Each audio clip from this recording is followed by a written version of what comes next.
ఓం శ్రీ సాయిరామ్. వేద పురుషుడైన భగవాన్ శ్రీ సత్యసాయి బాబా వారి దివ్య పాదార విందాలకు అనంతకోటి ప్రణామాలు సమర్పించుకుంటూ ప్రేక్షక శ్రోతలందరినీ ఈనాటి వేదం శిక్షణా తరగతికి సాదరంగా ఆహ్వానం పలుకుతున్నాం. ఈనాడు మనం నేర్చుకోబోయే మంత్రం నీడా సూక్తం. మంత్రానికి వెళ్లే ముందు గణపతి ప్రార్థనతో ఈనాటి కార్యక్రమాన్ని ప్రారంభించుకుందాం.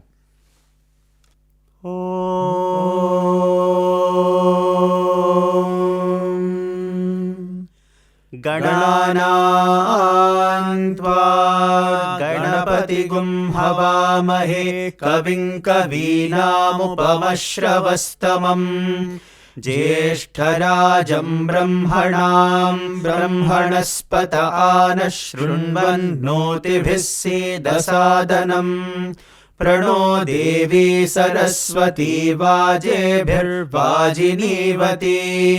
धीनामभित्रयवतु गणेशाय नमः सरस्वत्यै नमः श्रीगुरुभ्यो नमः हरिः ओम. నీడా సూక్తంలోని మొదటి లైన్లోకి వెళ్దాము.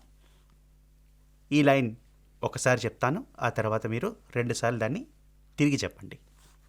ఓం నీళాం దేవీగుం. ఓం నీళాం దేవీగుం. ఓం నీళాం దేవీగుం. శరణమహం ప్రపద్యే. శరణమహం ప్రపద్యే. శరణమహం ప్రపద్యే. ఓం నీళాం దేవీగుం శరణమహం ప్రపద్యే. ఓం నీళాం దేవీగుం శరణమహం ప్రపద్యే. ఓం నీళాం దేవీగుం శరణమహం ప్రపద్యే. గృణాహి. గృణాహి.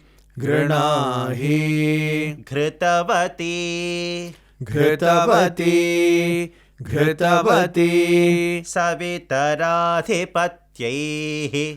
సవితరాధిపత్యైః. సవితరాధిపత్యైః. ఘృతవతి సవితరాధిపత్యైః. ఘృతవతి సవితరాధిపత్యైః. ఘృతవతి సవితరాధిపత్యైః. పయస్వతీరంతి.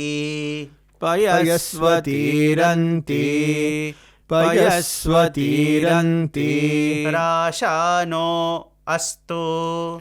రాశానో అస్తు. రాశానో అస్తు. పయస్వతీరంతి రాశానో అస్తు. పయస్వతీరంతి రాశానో అస్తు.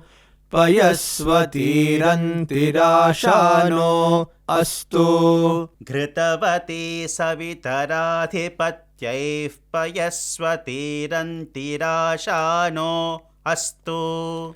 ఘృతవతి సవితరాధిపత్యైః పయస్వతీరంతి రాశానో అస్తు. ఘృతవతి సవితరాధిపత్యైః పయస్వతీరంతి రాశానో అస్తు. ధ్రువాదిశాం. ధ్రువాదిశాం.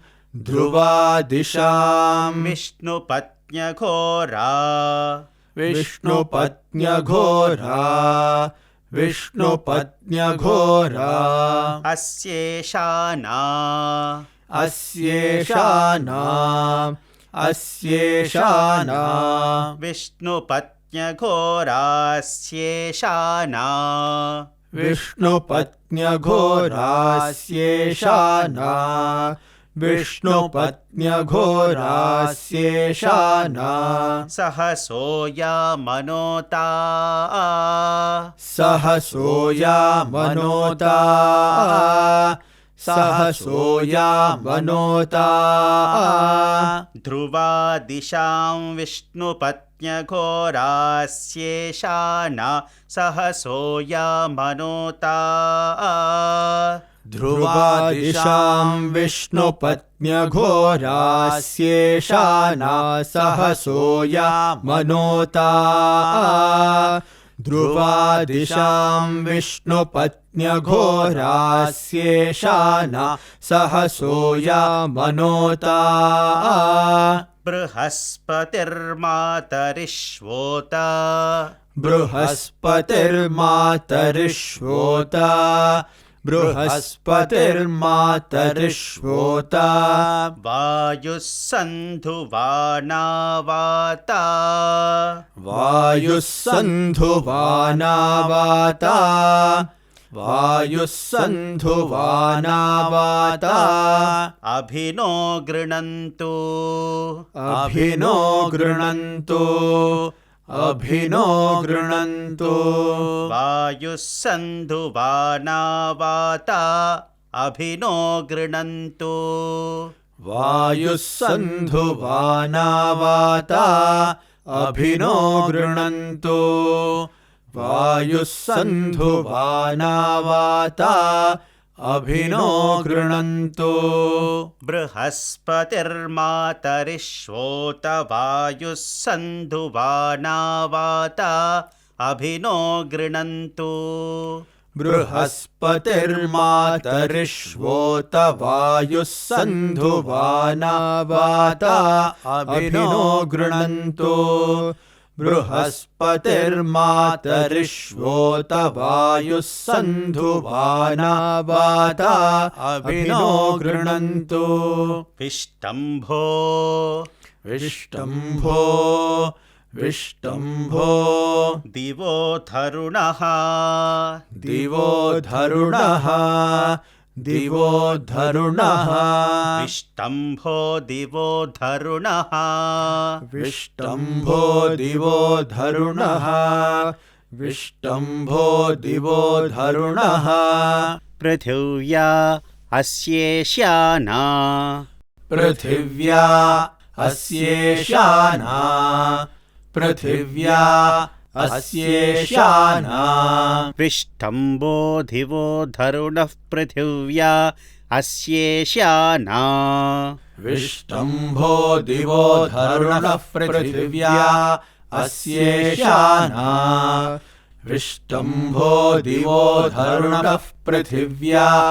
अस्येषाना जगतो विष्णुपत्नी जगतो विष्णुपत्नी जगतो विष्णुपत्नी विष्टम्भो दिवो धरुणः पृथिव्या अस्येष्याना जगतो विष्णुपत्नी विष्टम्भो दिवो धरुणः पृथिव्या अस्येष्याना जगतो विष्णुपत्नी विष्टम्भो दिवो धरुणः पृथिव्या अस्येष्याना जगतो विष्णुपत्नी జగతోలో తోకి అనుదాత్తము జగతో విష్ణుపత్ని जगतो विष्णुपत्नी जगतो विष्णुपत्नी పృథివ్యా అస్యేష్యానా జగతో విష్ణుపత్ని पृथिव्या अस्येषाना जगतो विष्णुपत्नी पृथिव्या अस्येषाना जगतो विष्णुपत्नी ఇప్పుడు మొత్తం మంత్రాన్ని మనం ఒకసారి చెప్పుకుందాము కలిపి కొంచెం శృతి పెంచుకొని చెప్పుకుందాం ఓం